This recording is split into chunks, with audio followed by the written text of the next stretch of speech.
Welcome back students in our chapter 9. Students, in our previous class we were discussing about what is what is fertilization, modes of reproduction, male reproductive organ, female reproductive organ, development of embryo, viviparous and oviparous animals. Now in our class we will discuss about metamorphosis, how a young one uh, converted into an adult. Students, if we take uh, students during development from a fertilized egg to an adult, considerable changes occur in the body structure. In most animals, the fertilized egg developed into an embryo which increases in size and volume and grows into an adult. Development के time पे जो fertilised egg है वो किस में convert होता है? Adult में कन्वर्ट होता है. इस टाइम पे during this time considerable changes occur in the body structure के अंदर काफ़ी सारे चेंजेस होते हैं. कुछ एनिमल्स के अंदर जो फर्टिलाइज्ड एग है वो किस में कन्वर्ट हो जाता है? एम्ब्रियो में, जो क्या होता है बाद में साइज इंक्रीज होता जाता है और एडल्ट में कन्वर्ट हो जाता है. लेकिन कुछ एनिमल्स ऐसे होते हैं जैसे कि फ्रॉग है, सिल्कवॉर्म है, बटरफ्लाई है, उनके जो यंग वंस हैं वो अपने एडल्ट से बिल्कुल डिफरेंट यानी कि काफ़ी डिफरेंट दिखाई देते हैं.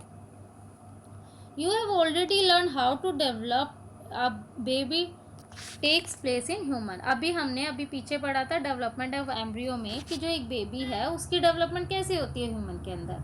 अब हम देखते हैं कि जो बटरफ्लाई है या फ्रॉग है, इनके अंदर एग से एडल्ट कैसे बनता है, क्या प्रोसेस है. तो जैसे कि अगर हम देखें लाइफ ऑफ अ बटरफ्लाई के अंदर क्या होता है, सबसे पहले हमें पता है क्या होता है, एग है. एग किस में कन्वर्ट होता है? लार्वा, जिसे हम कैटरपिलर भी कहते हैं, वो किस में कन्वर्ट होता है? Again in pupa. And finally the pupa is converted into adult butterfly. अगर हम इस केस में देखें तो जो लार्वा है और जो प्यूपा है ये क्या करते हैं, एक दूसरे से जो ये लार्वा और प्यूपा है ये एडल्ट बटरफ्लाई से काफ़ी डिफरेंट दिखाई देते हैं. The features that are present in the adult are not found in the earlier stages of its life cycle. जो फीचर्स एडल्ट में पाए जाते हैं, जो हमारी एडल्ट बटरफ्लाई बन गई है, वो फीचर्स इनकी अर्लियर स्टेज में यानी कि लार्वा में और प्यूपा में नहीं दिखाई देते. ऐसे ही सिमिलरली लाइफ ऑफ फ्रॉग होती है. इसके अंदर क्या होता है? एग होता है. एग के बाद किस में कन्वर्ट हो जाता है? दैट इज लार्वा, जिसे टैडपोल कहा जाता है. और वो किस में कन्वर्ट होता है? एडल्ट फ्रॉग में. जो हमारा टैडपोल होता है, see this is early tadpole, this is late tadpole. जो हमारा टैडपोल होता है, this tadpole looks very different from the adult frog. ये देखो, ये टैडपोल है, ये फ्रॉग से काफ़ी, या ये भी कह सकते हैं कि बिल्कुल डिफरेंट दिखाई दे रहा है. अभी हमने देखा कि कुछ जो चेंजेस हुए थे वो कैसे चेंजेस थे, जिसके अंदर जो हमारी अर्ली स्टेज थी, जो हमारा एग था और बीच के जो स्टेजेस थे और जो हमारा एडल्ट फॉर्म हुआ, तो वो बिल्कुल डिफरेंट था. तो ये जो प्रोसेस होता है, the process of drastic changes by which a tadpole changes into an adult is called metamorphosis. ये जो प्रोसेस है जिसके अंदर एक बिल्कुल ड्रास्टिक चेंज हो गया, जो हमारा एग था या लार्वा था जो एडल्ट में चेंज हुआ, एक बिल्कुल मतलब वो एकदम से चेंज हो गया, इस प्रोसेस को क्या कहते हैं? मेटामॉर्फोसिस.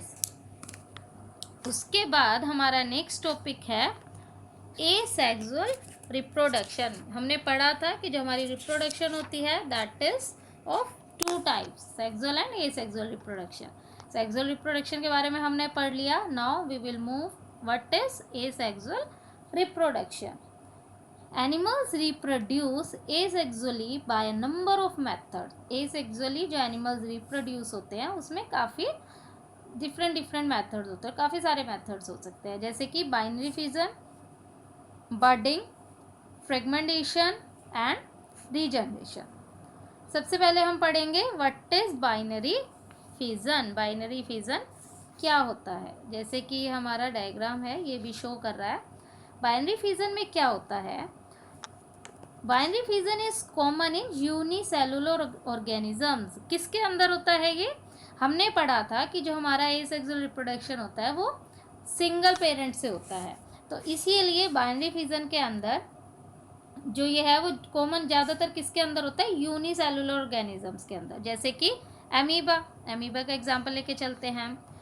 इस मेथड में क्या होता है, जो ये हमारा पेरेंट सेल है, ये parent cell divide itself into two equal individuals. देखो ये पेरेंट सेल है, ये बाद में लास्ट में जाके क्या हुआ, दो इक्वल इंडिविजुअल्स में डिवाइड हो गया।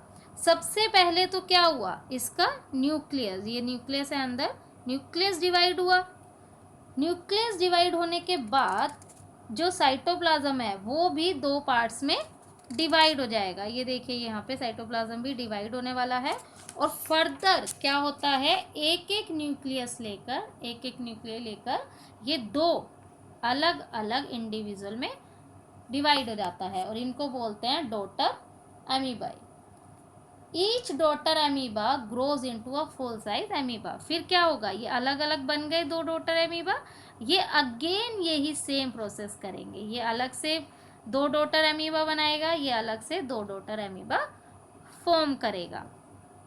उसके बाद है बडिंग। बडिंग में क्या होता है, बडिंग जो है वो किसके अंदर है, commonly it is common in hydra. It take place by the formation of buds. इसमें क्या होता है, बर्ड्स बनती हैं, और बर्ड्स क्या होती हैं हमारी, ये जो हैं ये बर्ड्स बन रही हैं। ये buds are small bulb like projections formed on the body of an animal. Animal की बॉडी पे ये जो बल्ब की तरह फॉर्म हो रही है आउटर प्रोजेक्शन, ये क्या कहलाती हैं, बर्ड्स कहलाती हैं। हाइड्रा के अंदर ये जो बर्ड फॉर्म होती है, ये बर्ड क्या करती है, देखो ये फॉर्म होना स्टार्ट हुई और धीरे धीरे ये हाइड्रा जैसा ही साइज में बड़ी होने लग जाती है, उसी की शेप के जैसा वो दिखता है वैसे ही ये बड़ी होने लग जाती है। उसके बाद क्या होता है, the nucleus of the parent hydra divide into two and one of the nuclei moved into the bud. और जो हाइड्रा का न्यूक्लियस होता है वो भी दो पार्ट्स में डिवाइड होता है, और एक न्यूक्लियस कहाँ चला जाता है, ये जो हाइड्रा की बर्ड फॉर्म हो रही है इसमें। उसके बाद जो ये बर्ड होती है ये पेरेंट बॉडी से डिटैच हो जाती है, यानी कि पेरेंट बॉडी से अलग हो जाती है, और एमीबा की तरह ही फिर बाद में ये फुल साइज में ग्रोथ हो जाती है, एक इंडिविजुअली इंडिपेंडेंट इंडिविजुअल बन जाता है, और फर्दर जो और हाइड्रा है वो प्रोड्यूस करने में ये काफ़ी हेल्पफुल रहता है। ये हमारे दो मेथड थे हमारे, एक बाइनरी फिजन था and the other one is budding. ये हमारे दो एसेक्सुअल रिप्रोडक्शन के मेथड थे। Now a chapter is completed, you have to keep revise the whole chapter and also learn it. Thank you.